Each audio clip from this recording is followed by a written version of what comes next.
दोस्तों IC testing series में मैं एक दूसरा वीडियो छोटी सी आईसी जो 6 पिन की आईसी आती है उसके बारे में बताने जा रहा हूं आपको। तो देखिए इसका कैसे सर्किट रहता है, इसको कैसे चेक करें। दोस्तों जो आईसी लगी है 6 पिन की, इसका नंबर अलग अलग आते हैं, 63 के 49 या कुछ अलग नंबर, थोड़े से अलग नंबर इसमें आते हैं। तो 63 से जो स्टार्ट होता है नंबर, उससे आपको इसमें दूसरी आईसी भी आप डाल सकते हैं। तो ये 6 पिन की आईसी है दोस्तों, और इसके कनेक्शन कैसे रहते हैं उसके बारे में आपको मैं बताता हूँ। ये देखिए यहाँ से स्टार्ट होता है इसका आईसी, कोई भी आईसी है जहाँ डॉट बना रहता है वहाँ से हम एक नंबर काउंट करते हैं और एंटी क्लॉकवाइज काउंट करते हैं, 1 2 3 4 5 6, इस तरह से हम इसका काउंट करेंगे। और अगर पिन टाइप आईसी है तो उसको बैक साइड से क्लॉकवाइज काउंट करते हैं। लेकिन आईसी के पिन आपको अगर ऊपर से आप चेक कर रहे हो तो कोई भी आईसी हो, पिन टाइप हो या एसएमडी है, आपको काउंट ऐसे करना है, एंटी क्लॉक। घड़ी की सुई ऐसे चलती है, उसके उल्टे दिशा में अपना काउंट करना है। इससे कनेक्शन कैसे रहते हैं वो उसके बारे में आपको मैं बता रहा हूँ।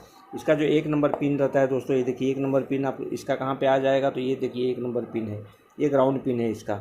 और 2 नंबर पिन है ऑटो कपलर पे आ जाएगा, आपका ऑटो कपलर यहाँ पे लगा हुआ है तो यहाँ पे कनेक्शन आ जाता है, यहाँ से ट्रैक आया है 2 नंबर पिन आ जाता है।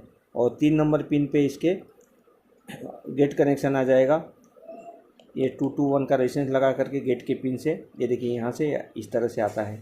और 4 नंबर पिन इसका जो रहता है बाइसिंग रहता है, वहाँ से एक रेजिस्टेंस ग्राउंड होता है, इसमें 100 के का रेजिस्टेंस ज़्यादा करके इस आईसी में यूज़ होता है। 5 नंबर पिन पे सप्लाई रहती है, यहाँ पे दोनों सप्लाई दोस्तों इसके 5 नंबर पे ही आती है। 6 पिन की ये आईसी है। 5 नंबर पे एक स्टार्ट वोल्टेज आता है, देखिए यहाँ 2 रेजिस्टेंस लगाए हैं, इसके थ्रू आता है। और दूसरी सेकंड सप्लाई जो आती है इसकी, देखिए यहाँ एक डायोड लगता है, एक रेजिस्टेंस लगा हुआ है, ये एसएमपीएस ट्रांसफार्मर का प्राइमरी है। ये 2 पिन मेन सप्लाई का रहता है, यहाँ 300 वोल्ट रहता है और एक ग्राउंड, और यहाँ से एक सप्लाई 12 वोल्ट की जो आती है बाद में बनती है, और वो भी इसी पिन पे 5 नंबर पे ही आ जाता है। दोस्तों अगर ये सप्लाई आपकी एब्सेंट होती है तो आपकी लाइट ब्लिंक करती है या कम लो पावर भी आ सकता है। तो आप कभी भी अगर ब्लिंक करती है तो ये सेकंड सप्लाई आपको चेक करना है, वहाँ पे डायोड रहता है, वहाँ पे एक डायोड रहता है और एक रेजिस्टेंस रहता है। ये रेजिस्टेंस ओपन हो जाता है दोस्तों तो आपकी सप्लाई एब्सेंट होती है, इसको चेक करना है। तो आईसी कैसे कंफर्म करें कि आईसी ख़राब है या नहीं। तो दोस्तों इसके पिन पे सप्लाई आना चाहिए, अगर सप्लाई आ रहा है, ग्राउंड हो रहा है, समझिए नहीं आ रहा है, तो आपको ये 2 रेजिस्टेंस चेक करना है। यहाँ पे सप्लाई आ रहा है कि नहीं, यहाँ देखना है। बीच में सप्लाई देखना है, आ रहा है क्या। यहाँ पे सप्लाई आती है और अगर आईसी ख़राब रहती है तो यहाँ ड्रॉप हो जाती है, तो आईसी शॉर्ट है समझिए। कभी कभी ज़्यादा सप्लाई यहाँ दिखाएगा, अगर आईसी ओपन हो जाएगी तो भी आईसी ख़राब हो।